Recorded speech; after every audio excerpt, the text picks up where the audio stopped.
Welcome everyone to today's webinar. I am Emma Goodman with Becker's Healthcare. We will begin today's webinar with a presentation and we'll have time at the end for a question and answer session. You can submit any questions you have throughout the webinar by typing them into your control panel in the space labeled Enter a Question for Staff and clicking Send. We are looking forward to hearing your questions. Additionally, in about a week following the webinar, we will be sending you a copy of the presentation to the email you used to register. At this time, it is now my pleasure to turn the floor over to Brian Warren, Manager of the Healthcare Solutions Group for Select International, to kick off today's presentation. Thank you, Emma, and thanks to everybody for joining us today and to our panel. And I'll introduce Ted, Lauren, and Scott in a minute. But suffice it to say that we are very fortunate to have two respected talent leaders from really two of the top health systems in the country, as well as our own Ted Kinney, and I'm sure it will be an interesting discussion. This format is one that we found people really seem to like. We'll provide some high-level background on the scope of the turnover problem in healthcare. Then each of the panelists will take 5 to 7 minutes to provide some insight into their own experiences, the things they're working on, what they found that works, what doesn't. Ted will talk about a more comprehensive approach to understanding turnover. Lauren's going to let us know about some work she's doing focused on nursing, and then Scott will give us his views on the role of development. After that, we'll have an open discussion built around questions submitted from the audience. But feel free to submit questions throughout our time. I'll either save them for the end, or as they make sense, I'll incorporate them. And of course, we won't be able to get to all of them, but we'll make sure we spend some time on the topics that seem to be of most interest to the group. When our healthcare clients are talking to the Select team about particularly selection and hiring solutions, it's rare these days that they don't list reducing turnover as one of their goals. It's on everybody's radar, and with good reason.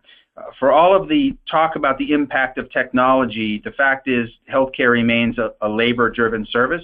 So starting with the C-suite and ending with frontline staff and certainly physicians and nurses, what we do depends on the talents and skills of our people.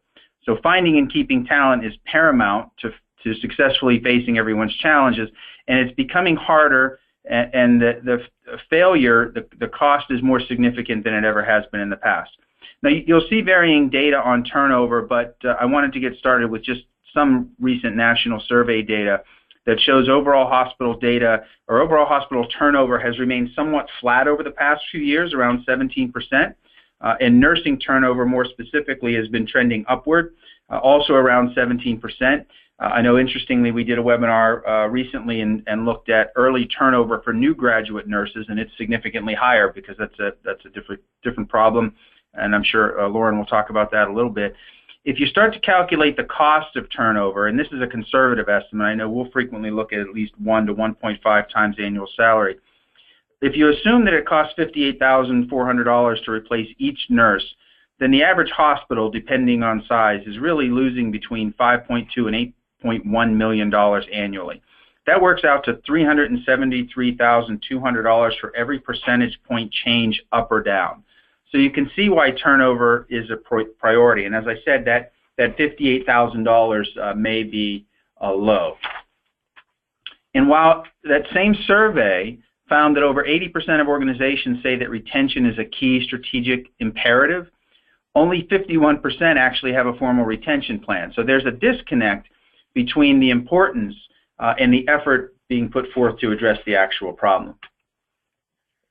I also found it interesting to start looking at healthcare turnover compared to other industries. And we'll talk a little bit about the value of benchmarking, but if you take this data from CompData's 2015 Benchmark Pro survey, the all-industry turnover rate is 16.7%. You've got hospitality at almost 26%, banking and finance at 19.1%, and then you see healthcare at 18.9%. And this is a little different than the other because it's coming from a different survey. But healthcare is third behind hospitality and banking and finance. And I'm sure there's a cost associated with turnover in these other industries, but we doubt that it has the potential negative impact that it does in healthcare. If you think about your own organization, losing good people has a significant impact in our ability to provide the service that's part of our mission. And while we'll talk today about frontline staff and nursing primarily, we're working with clients on leadership turnover as well, which impacts your ability, for instance, to implement strategic plans, impacts your ability to engage physicians and employees. And if you think about physician turnover, while it's always significantly lower than some of these other turnover rates, it's incredibly expensive. We worked on calculating this, and we would agree with the figure from this data that the loss of a single primary care physician likely costs your organization at least $200,000. And in some specialties, that cost could actually be $1 million. So we understand the problem. I think everybody on the call understands it's a problem, and we want to talk about solutions. But in addition to the actual dollars that are somewhat easy to calculate, there are additional costs that need to be considered. So poor retention can lead to contingency staffing costs, obviously, can negatively impact continuity of care, could put you in a constant cycle of training new staff, and at the same time impairs your ability to identify and develop leaders. It certainly contributes to staff stress, and there's evidence that it can contribute to absenteeism of the remaining staff. It certainly can impair safety, and particularly, and I don't think people think of this as much, if you struggle to retain good nurses, it negatively impacts medical staff satisfaction. So in many respects, it's almost impossible to calculate the true cost of turnover. So let's talk about understanding the problem. We're fortunate to have Ted Kinney with us today. Ted is the Director of Research and Development here at Select International. Prior to taking on that role, Ted led our healthcare consulting team. He's an industrial organizational psychologist and brings his experience managing selection efforts across various industries, from organizations including GE, Verizon, and the United Nations, to his healthcare clients. He has particular expertise in behavioral interviewing, turnover reduction, effective selection strategy, and executive assessment. His extensive work with healthcare organizations allows him to really serve as a trusted advisor to senior leaders and navigate the often complicated culture of hospitals and hospital systems. He's been at the forefront of our work, and he still works with some of the top healthcare systems in the country. So we're going to let Ted tell us more about really understanding turnover. Thank you, Brian. So this is an interesting topic. It's a topic that me as an external consultant, I'm able to view it from the outside. I'm able to sort of treat it as a intellectually stimulating and avenue of research, whereas I don't really necessarily feel the pain that you all feel having to deal with it. But I will say this about it. Brian talked a lot about the costs of turnover, and he threw out the estimate of 1 to 1.5 times salary. In my opinion, based on the research that I've done, that's a very conservative number. I think the actual cost of turnover is closer to 2.5 to 3 times total compensation. So I think that the number that you have to look at is the total comp number, and that multiplier is probably considerably higher. And the reason that I say that is that when you look at estimates of turnover cost, one of the things that I've found people oftentimes dismiss is the cost of productivity, the value of job performance, if you will. And so when you factor in not only the replacement costs, the recruiting costs, those hard costs associated with somebody leaving, when you factor in the actual productivity and performance and impact on your patients, that cost jumps considerably. That loss of institutional knowledge, all of these things have real value, and you all know this. You joined the webinar today because you're feeling the pain that turnover causes, and as it's becoming more common across industries to have turnover emerge as a significant problem in organizations. And it's interesting to me, back say pre-2008 or so, organizations were talking about turnover a lot. And you can see very predictable shifts in turnover concern as we see economic shifts in our markets. And as unemployment rates went up, we saw concern over turnover go down. obviously it's a side bet theory idea, as there are less alternatives available to people, they turn over less. And now as we see some organizations doing more hiring, we are seeing a predictable spike in turnover across a lot of industries. And so my primary research interests as a psychologist are in the implementation of predictive selection procedures in organizations, and I've worked a lot in healthcare in that regard. And oftentimes I'll get brought in because an organization is having some challenges with turnover, and they'll say, well, we're inviting the wrong people on the bus. We need to figure out, through selection interventions, who's going to come here and stay. And sometimes that works. And I'll show you in a minute or two an example of where it did work. But the point of this slide and this pie chart here is to point out that turnover is a very complex problem. And when I think about turnover, I group it into sort of three main drivers. There are individual differences that play a part in a person's path towards turnover. That is, the person that your hire is. The individual differences, the characteristics, the attributes make somebody more or less likely to turn over. You can see here I've listed a few of those that we find to have a significant correlation with people's decision to turn over. But more importantly, when you look at somebody's path towards that decision to term, there are an awful lot of internal forces that come into play. And sometimes we see organizations look at the selection part of the problem and ignore some of those internal drivers. And then probably the most commonly forgotten about driver of turnover are those external forces, the market, what's happening in the local labor economy, et cetera. And so when I think about turnover, I group it into understanding this as a multifaceted problem. And if you're serious about reducing turnover, you really must understand all three of these factors, how they work together, and put in place interventions that touch, that address all three of those factors.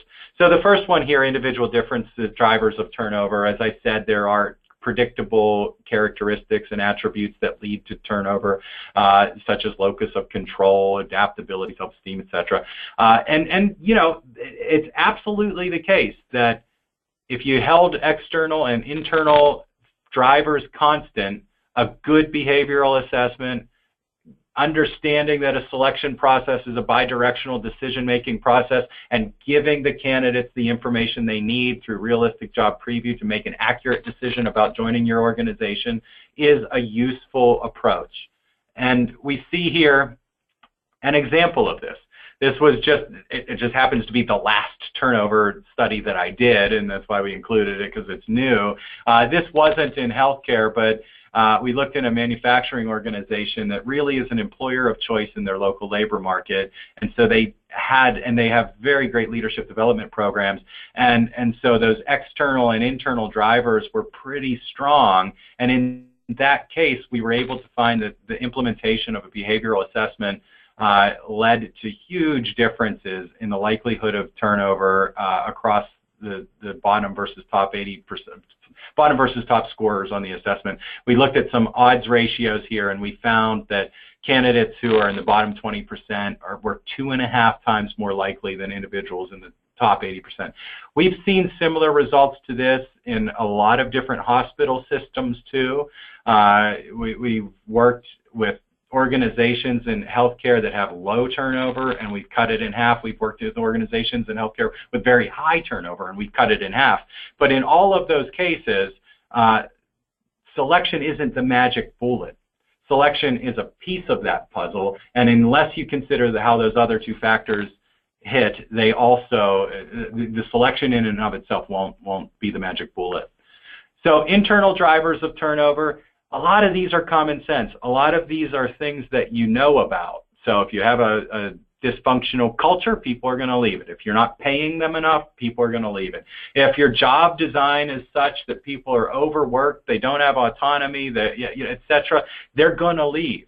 And I point this out because I think oftentimes organizations with a turnover challenge jump to selection. They don't think about figuring out what you need to do, what work you need to do from an internal perspective on your culture, how to socialize people into the organization in a way that's going to set them up for success, help them understand the pressures that you face in the organization. And really, when you look at turnover research, that is the biggest chunk. Somebody's relationship with the organization, somebody's relationship with their supervisor, somebody's relationship with their work team are the most proximal drivers of turnover that you'll find. And finally, we have external drivers. And this is oftentimes, it's funny. I think that you set up good selection, you focus on the internal piece, but people still leave. And without understanding the alternatives that people have in your labor market, you're flying blind. And oftentimes folks that focus on turnover in organization, they just forget about these external drivers. They don't look at the local unemployment rate. They don't look at what the competition's offering in terms of pay. And particularly, I find that in healthcare, it's a benchmark-driven industry. It's an organization that it's an industry that really values what other healthcare institutions are doing. And so we compare ourselves to, different systems that we benchmark against a lot. But we oftentimes lose sight of the fact that our candidate pool that may currently not be working in healthcare, they're considering a lot of different career paths and options.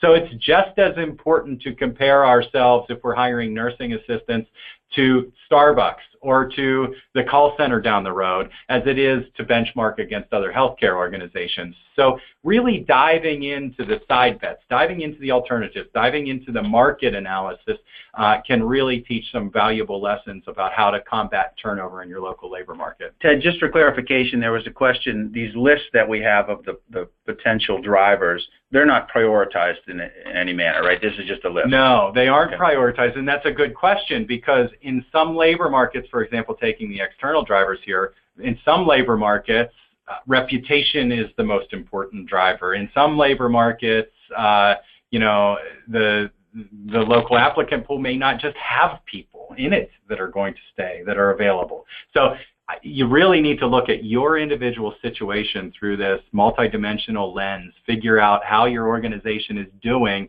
on the selection side, on the culture side, and where they stand and how they're positioned in the local labor market. And the same is true of the internal drivers and the individual drivers. Yes. And that's where some of the analysis comes in. I know your team has done some work to do that prioritization so that you can come up with the right strategy. Yeah. Okay, that was the question. Sure, yeah. So absolutely. So I will say that in terms of prioritization, if you were going to do one thing, it would be to dive into those internal drivers of turnover. They do typically stand to be the largest contributor to turnover problems.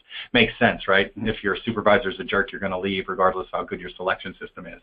And it's a good example. Yeah, you're right. So this was an example of some work that we did, and we found that a lot of different things led to turnover, and a lot of them are predictable, but you see that, for example, just inputting a selection system here or just doing an engagement survey here would not have solved their turnover problem. You need to attack this multi-dimensional problem from a lot of different perspectives. And so we've been doing a lot of this lately and a lot of research, and what we find is that there are processes that we can implement to help you to discover what is driving your turnover, coming at it from that lens of internal, external, and individual forces. And we're able to help you through a series of data collection processes understand where your biggest impact is going to be to reduce turnover, what type of intervention, how those interventions will work together, and come up with sort of a system of turnover reduction that's individualized to your organization. And you really do, if you're serious about driving down turnover, you really do need to think about how these systems work together and complement each other to drive down and make better those drivers in all three of those areas if you're going to have any degree of success in getting your turnover goals to where you want them to be. So I think Brian's going to introduce Lauren and Scott now. Yeah, there's one other quick question. Someone asked about generational differences as you look at the various drivers of turnover, and that could be a whole webinar in and of itself. Yeah. It could be. I mean, there's a lot of discussion about, second career workers. There's a lot of discussion about millennial workers. And it's absolutely the case that folks at different positions in their career trajectory are motivated by different things. Different aspects of your culture are important to different people at different stages in their career life cycle. And so that's absolutely one of those things to dive into when you're focusing on those internal drivers and also in the individual difference drivers and as you're talking to people about positions. Some candidates are going to be more interested in certain aspects of your culture and others are not. So you need to be able to give those the right information to the right candidates. There absolutely are generational differences in what people value about organizational culture. And I think adding to the complexity in healthcare is it's a very complex organization. So just within nursing, you've got various generations of nurses. Same thing with physicians and frontline staff might be a different. Yeah, and just a point about that. I don't want to take Lauren and Scott's time, but I do hear nurses in particular talk a lot about performance differences with millennials in particular, and there's sort of this idea that they don't work as hard, they're not as productive, they feel entitled, etc. And I don't find a lot of empirical support for that, but I absolutely do find empirical support for the idea that they're motivated differently and that different aspects of the culture are valued more by different generations. And if we ignore those different motivational forces, you create a turnover problem for an aspect of your workforce.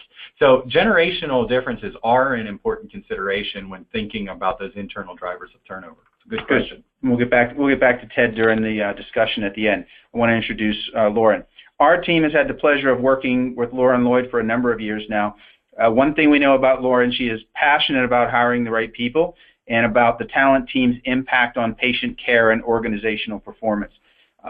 Headquartered in Pittsburgh, Pennsylvania, if you're not familiar with the University of Pittsburgh Medical Center, it's one of the nation's top integrated health systems, inventing new models of accountable, cost-effective, patient-centered care. Lauren joined UPMC's talent acquisition team in 2007 and has developed effective human resources strategies for every division of the 62,000 employee organization.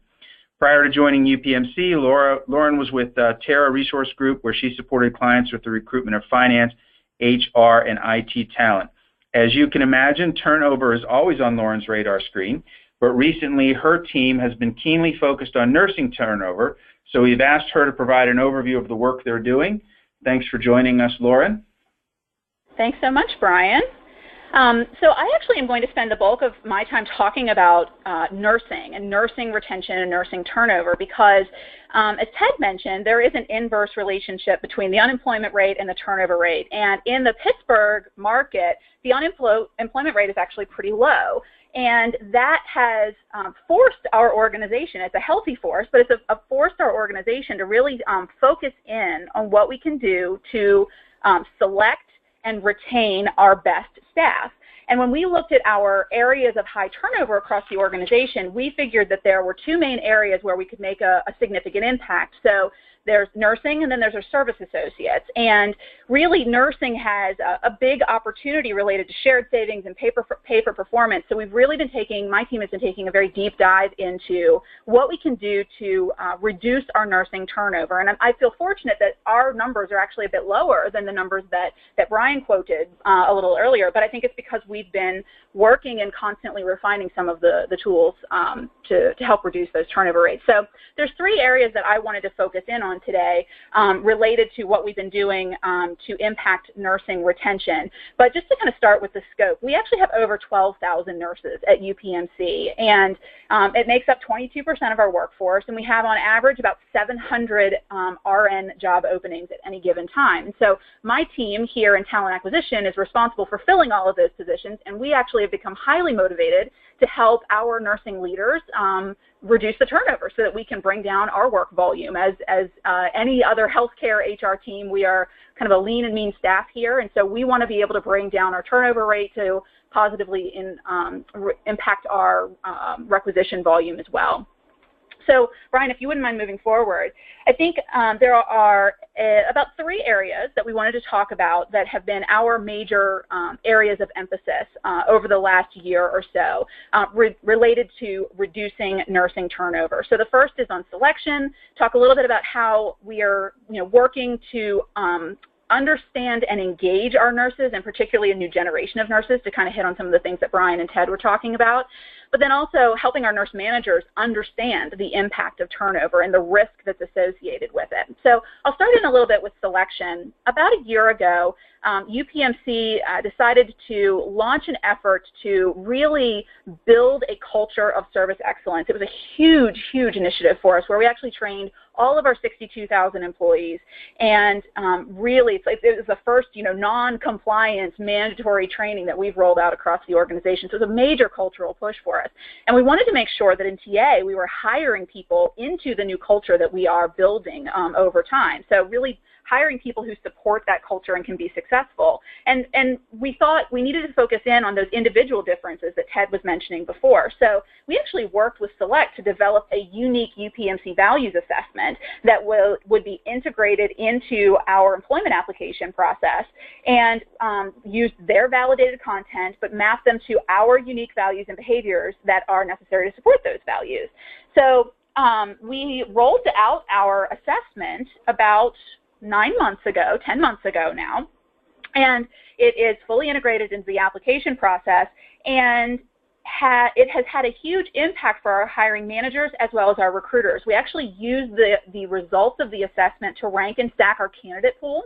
So we're prioritizing the candidates who score highest on the assessment, and then we are screening those candidates in HR, but then we're also really engaging the hiring managers through behavioral-based interviewing and also through the tools that Select has given us, from score report, from interview questions that they can ask to probe in on areas, and then also an onboarding tool to help think about how you support this new employee in the culture that we're building as they're joining the organization. It's been something that's been really, really beneficial for us.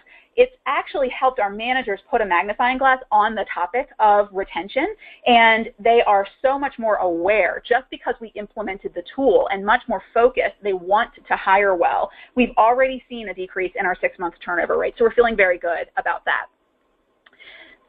And if you move to the next slide, Brian, and really the reason why we did all of this is because we have been able to help our hiring managers, our nurse managers, understand that it's not just about hiring somebody who has the right clinical skills, but how they work is actually just as important as the clinical work that they do. So it has been a big shift, a mentality shift for us in healthcare, and that's not something that is easily accomplished in healthcare because we are so focused on finding that nurse who has, this specific oncology experience or the specific intensive care experience, and we really have been able to open our unit directors' minds a little bit to focusing in on balancing the clinical skill with hiring people who are the right behavioral fit. The next thing that we focused in on really was looking at our turnover. So we did a couple of things. We looked at our turnover rates in nursing. We also looked at our engagement scores in nursing. And we realized that our highest area of opportunity was in nurses who have 2 to 5 years of experience.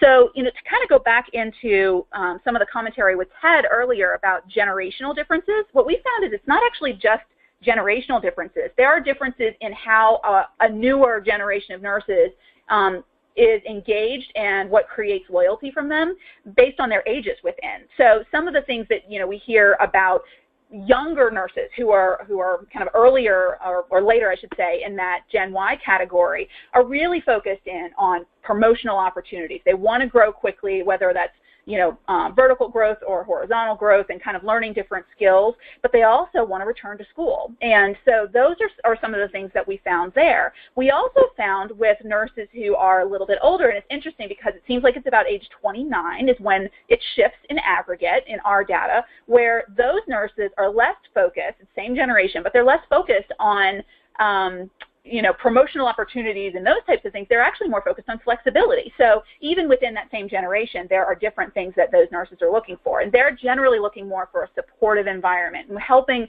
their manager understand that they're stressed and help them prevent burnout, create a really good connection with that manager so they're not just, having a once-a-year dialogue during a performance review, but really having an ongoing, mentoring and developmental relationship. And then the other thing that's been really interesting is we've seen this push where this younger generation of nurses seems to be really hungry to work in higher acuity environments. And so then they'll come in and they'll burn out really quickly because there's a skill gap. They're just not confident in their skills. And so they've actually needed remediation of both clinical skills and some of those soft skills as well. We know that because this younger generation of nurses wants to make moves, that we have an opportunity not only to focus on retaining those nurses, but also to create a lifelong relationship with them. So our mantra is recruit once, hire twice. So we know that if it's a reality that a younger generation of nurses is going to want to leave our organization because they want to go back to school, further their education, that's fine. We don't want to fight that. We want to create ways for them to stay with us and work, casually while they're in school, but also make sure that they want to come back and work with us after they've completed their education. So just a few things that we focused on there. The final thing I'll mention is really around creating some accountability, shared accountability between HR and nursing leadership to understand the risk and the impact of turnover in our nursing unit. So our CNO, Employee Engagement Strategic Goal Planning Work Group, which is made up of a couple of HR practitioners and a few CNOs, actually helped develop this risk impact grid where we have been able to say if your turnover rate is above a certain threshold as a unit director, you actually need to sit down and partner with your HR consultant for your organization and review your staff roster person by person and understand who is high risk of leaving the organization and who is high impact if they leave your organization. And then actually complete stay interviews with each one of those high-risk, high-impact individuals. And then, if you move to the next slide, Brian, really look at the themes. So what is the reason why these nurses are leaving? What are they telling you are dissatisfiers? And what are the things that they're telling you are opportunities that we should be building on or things that we're doing really well that we should expand to other departments? So what's really nice about this exercise is that we actually have even a higher level of leadership accountability. So our chief nursing officers across the organization and our HR VPs actually now get together every 6 months and have a retention roundtable discussion where they actually talk through the themes that are uncovered through these types of stay interviews and risk impact assessments. So it's been really very, very beneficial for us in creating some transparency on the opportunity. Thank you, Lauren. And we'll get back to Lauren. People are submitting some questions that we'll have at the end. Let's get to Scott. So let's talk about the role of development, and that's where Scott Hopkins comes in. Scott is the Director of Leadership Development for Christus Health, one of the nation's largest Catholic health systems with 40 facilities in 7 states, Chile, and Mexico. Scott directs the planning and execution of leadership development as a part of the talent management efforts for the entire system. He previously served as the Senior Director of Talent Management and Organizational Development for the Scooter Store, and before that as the Project Manager for the United States Air Force, where he designed and implemented global culture and leadership assessments for 800,000 Air Force members and 30,000 leaders. We work with Scott on a number of initiatives at Christus, from frontline staff to leadership, and he brings a unique perspective to all things talent, including retention. Thanks for joining us, Scott. Thank you. It's an honor to be here. Think back to your career, or maybe that of a friend. Research shows that 50% of us have quit our jobs because of a bad boss. Research also shows that clear expectations set by leaders is absolutely essential. Next slide. Next slide. One retention strategy used at Christus Health is sustainable employee engagement through our leadership development. Next. What gives us our power and our capability is our HR structure and the people that we have in it. A couple of years ago, we did a significant HR transformation, which now allows us for a matrix organization to execute strategies consistently across multiple states while being focused on their local customers. We centralized our HR shared services to handle our tactical needs and information and our support systems. And we've stood up very focused centers of excellence. One is our talent reward group. Other is our talent management team, which they have done a lot of the work that we're talking about in this presentation. I'm honored to be a part of that team. And our talent acquisition team. All of this structure allows our local HR business partners to be more strategic and to help solve the problems of our business units. Next slide. Now we'll look at leadership development kind of across their life cycle.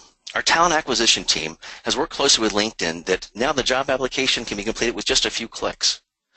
We've worked closely with Select International on our hiring assessments and our standardized hiring guides. Our educational consultants have developed a 2.5-hour interview boot camp teaching behavioral interviewing techniques while using simulations to really lock in that learning. Now we're going to shift to one of our flagship programs, our Leadership Foundations. Each quarter, we have a new cohort that starts, and they return 3 quarters after that for additional training. Also, we've got a software training program that's offered monthly to ensure that we catch them right as they're coming on board to make sure that they're familiar with our systems.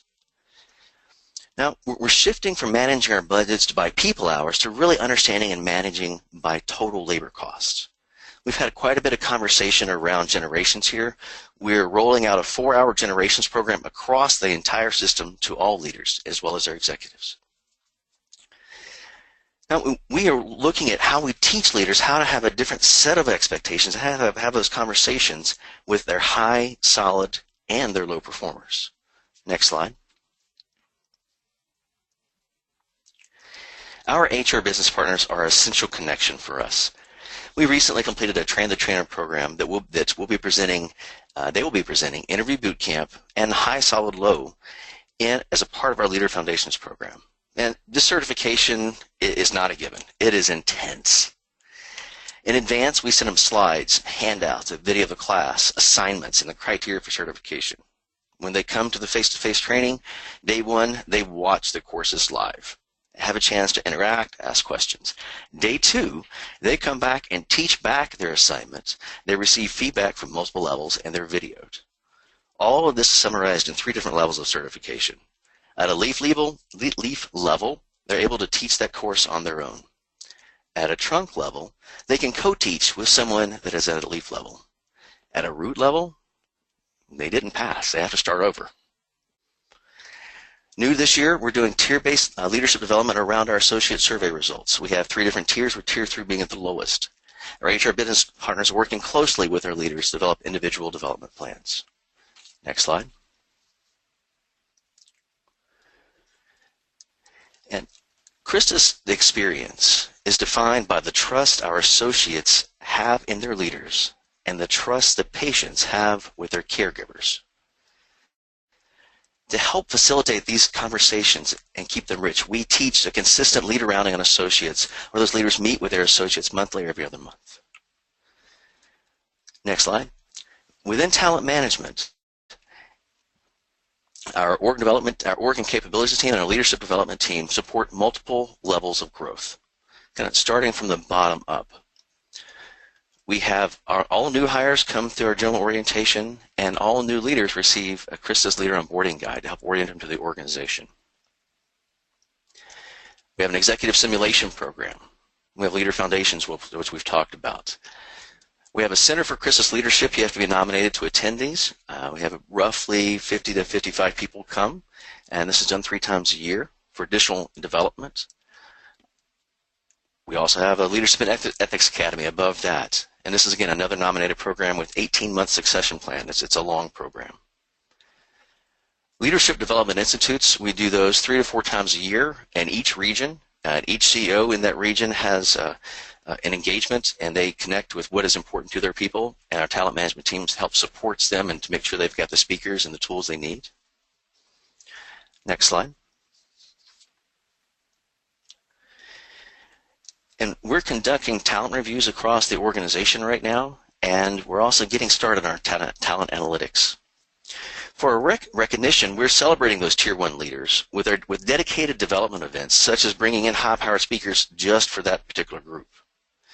We have a Facebook-like online recognition system, which allows for points recognition, and with it even has an online store. It also has a recognition for peers and without a point recognition. Next slide. This culminates around pursuing continuous learning. I'll kind of walk around the wheel a little bit.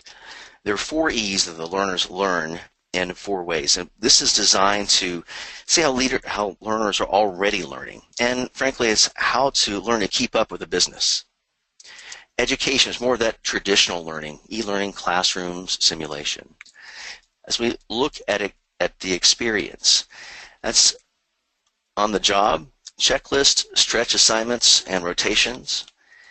The environment, it's those things that support consistent learning. Culture's a bit of this, learning portals, performance support tools, job aids, discussion boards, and finally the exposure.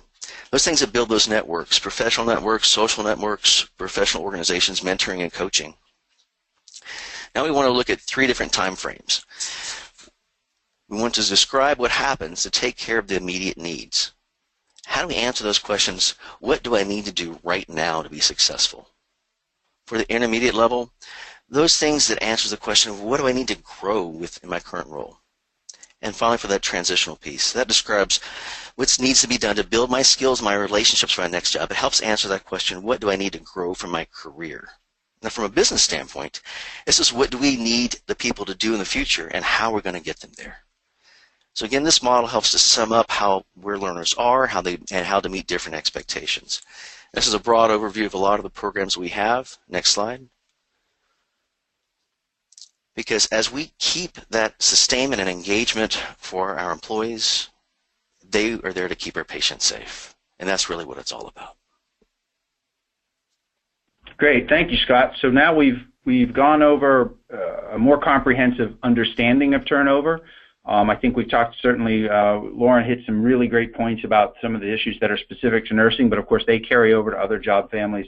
And I think everyone talked about the importance of development and growth opportunities, and that's where Scott has spent most of his time, obviously. So we have some questions from the audience that I want to build into here. Let's start with a simple one, and I'll ask Lauren first and then Scott. But when we talk about measuring turnover, what do you actually look at? Short-term, long-term, voluntary, involuntary? How do you define short-term turnover? Lauren, what do you look at when you're measuring that? It's a question we get a lot. Yeah, we actually look at all of the above because we think that there's value in slicing the information different ways. Our standard short-term turnover time frame is actually 12 months, but we do also take a peek at our 6-month turnover rate as well.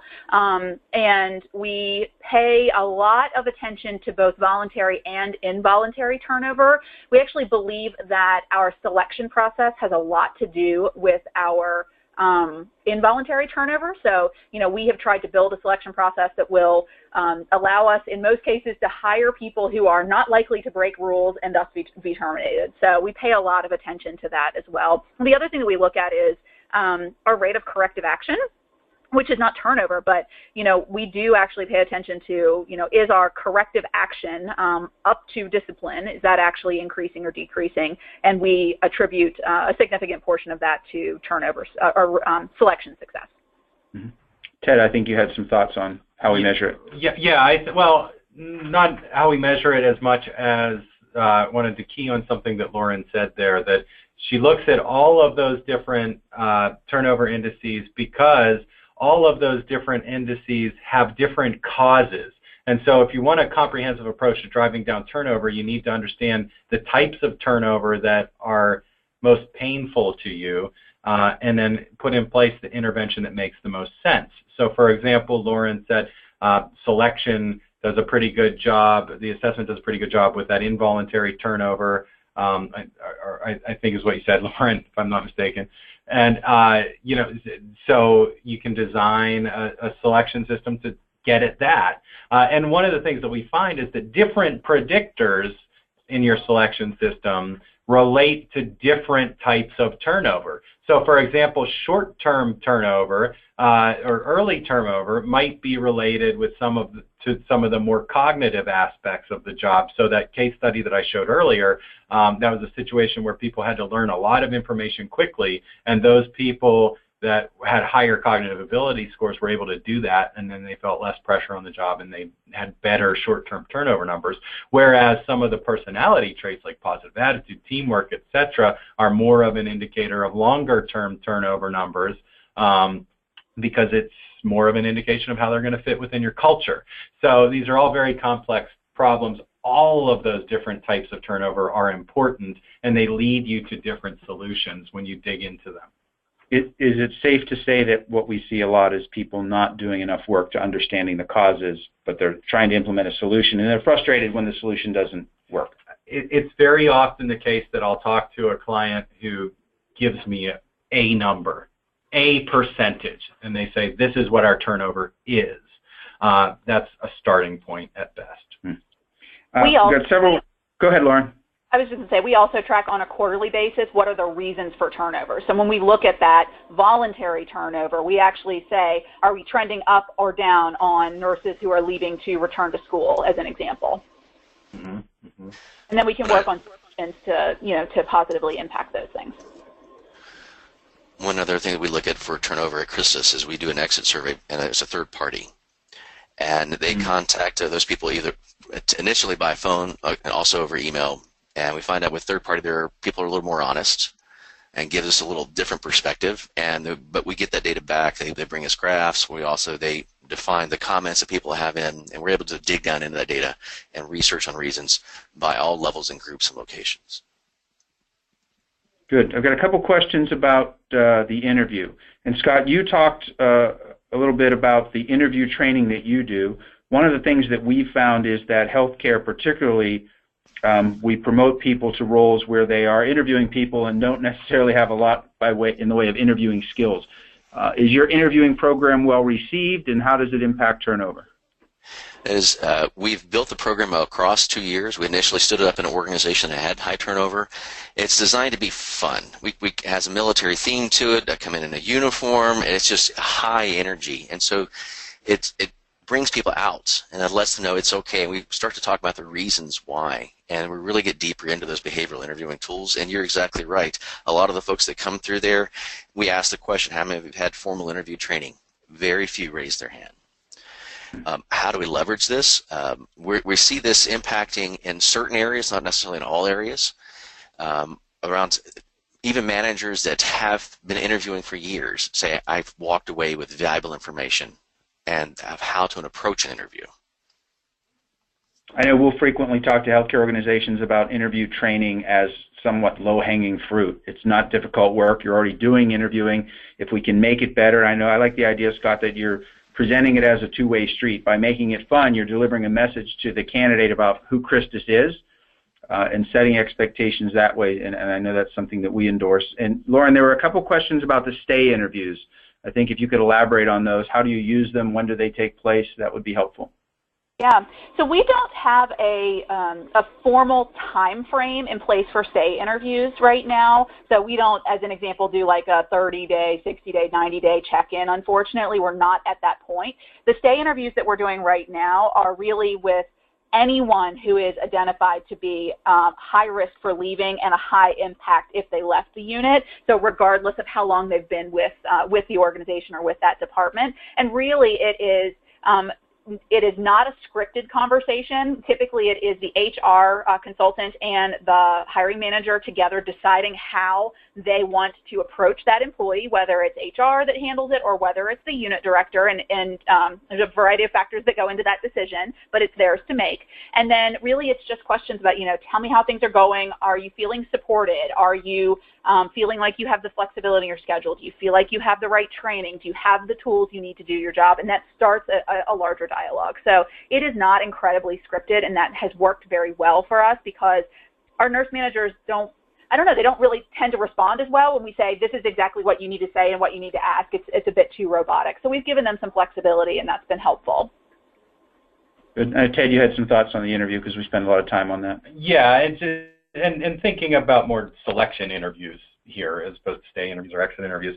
But, it's one of the things that IO psychologists do, as embarrassing and as nerdy as this sounds. We talk about things like, what are our best predictors? If you could have one predictor, what would it be? Largely, when it comes to predicting job performance, I'm going to use an assessment. It's going to predict productivity better most of the time than an interview because of all of the biases and unreliability that can be in interviews. But when it comes to predicting turnover, if that's our most important criterion to predict, that's where interviews can really add a lot of value in your selection system by looking into information about motivational fit. Using interviewers that not only are good interviewers, but also know the job and the cultural context in which the job takes place to really dig into what people are looking for and how well their temperament, attributes, etc., fit into that culture. It's really where you can get a lot of return on investment from that interview stage in your selection process and digging into how that person is going to fit from a turnover perspective. And I wanted to point out something that Lauren and I did a few years back that I think, and maybe Lauren can weigh in, it was a pretty effective approach. We understood that selection is a bidirectional decision-making process, and we understood that when candidates make the wrong decision about joining our organization, we're the ones that ultimately pay the price. So when we were recruiting and building processes for transporters and service workers, we paid a lot of attention on getting the wording just right for the recruiters about what the job entails. And that included talking about those things that are not often thought of, but are a real present stressor for those organizations. So for transporters, you're going to be walking through them more. For EVS workers, you're going to be exposed to bodily fluids. Like, these are important concepts to talk about with candidates in evaluating that motivational fit. Yeah, I agree. Yeah, I mean, I think the reality of healthcare is challenging. It's challenging and taxing work. And so, we have found that the best interview process includes a strong, realistic job preview that shows the highs and the lows of the role. So we lose a lot of candidates for those patient transport positions because they think, oh my gosh, I cannot go to the morgue. I'm not able to do that. That's good for us. We want them to be able to self-select out of that process, and maybe there is a different position that could be a good fit for them, and then it's our team's job to recruit them into something else. But, we definitely focus on the, more challenging aspects of the role just as much as we focus on selling the positives. We've got a question about the role of the supervisor. Scott, you hit the impact of the immediate supervisor. How do you get supervisors and managers particularly to appreciate that part of their job, part of their role is selecting and building and developing the team, that it's not just strictly an administrative role? How do you drive that point home? So as part of that interview boot camp, we start with the why. And we really start to connect them, and we get them saying, what are the characteristics of a high performer? What are the characteristics of a low performer? And we link those things together to research. And we talk about like the cost of turnover and how much that costs the organization. Then we said, what if that was your money? It is your money, and when you make those decisions. And we link then the financial piece to what's the impact in your organization. We have some conversation around the room. And so part of that first hour is moving their thought process with an education and conversation that their heart engages. And once their heart engages, it's very easy for their head to connect with it and run. That's great. And obviously, I think the nice thing is you've built a lot of structure around that too. I know we've been involved in some of that manager training, and it's very structured, and all those things are very thoughtful, and that structure becomes really important. I'm getting a few other questions that are interesting, and Ted and I were having a conversation this morning about sort of lateral violence among nurses, and Lauren, you talked about nurses. So the question is, better be careful to screen this appropriately. How do you combat the nurses eating their young adage, that lateral violence in nursing?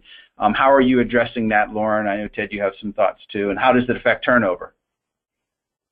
Yeah, I mean, it is something that comes out. It has not been as significant of a problem, I think, within our organization as we expected it to be, at least not in current state, but it absolutely happens. Nurses eat their young. We have really focused on having our new nurses work with really strong preceptors and create a not just a clinical skill precepting environment there, but actually more of a developmental mentorship relationship, so the preceptors can be someone for the new nurse to talk through those challenges, witness those challenges, and then help escalate them if they need to be escalated. We have uncovered a little bit of that through some stay interviews, and it has tended to be more department by department as opposed to a widespread issue. So we haven't come up with any great solutions other than, frankly, one-on-one coaching and counseling with those nurses who are exhibiting the negative behavior.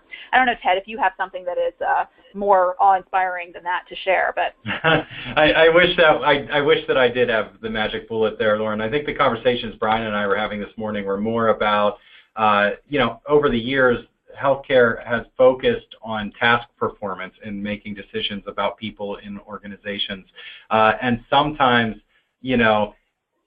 when you have a nursing position open, it's painful. That vacancy is painful.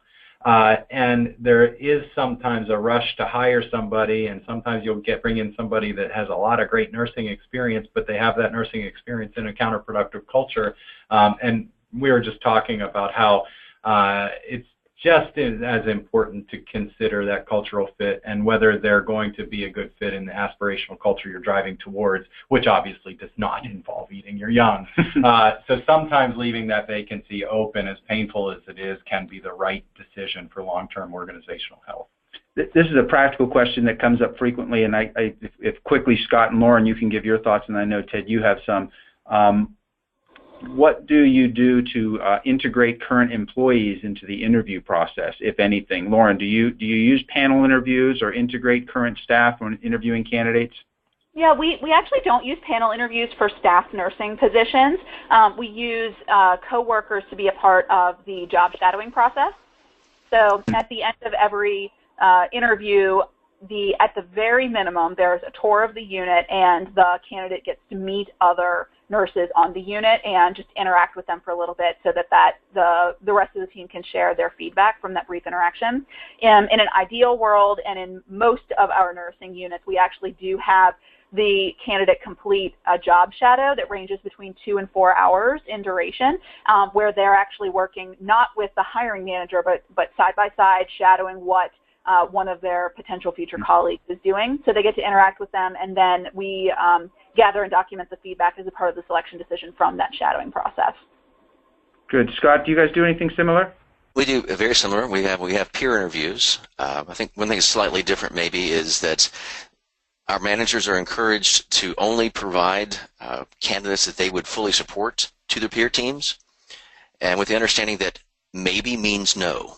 If they are unsure if they could really hire this person, don't even pass them to the peer teams. This way the peer groups can give honest feedback without the leader being present. And what often happens is that's the person that shows up and that may be a little different than the person that interviewed the manager, because now they're hanging with their peers. And that process has worked well for us. Good.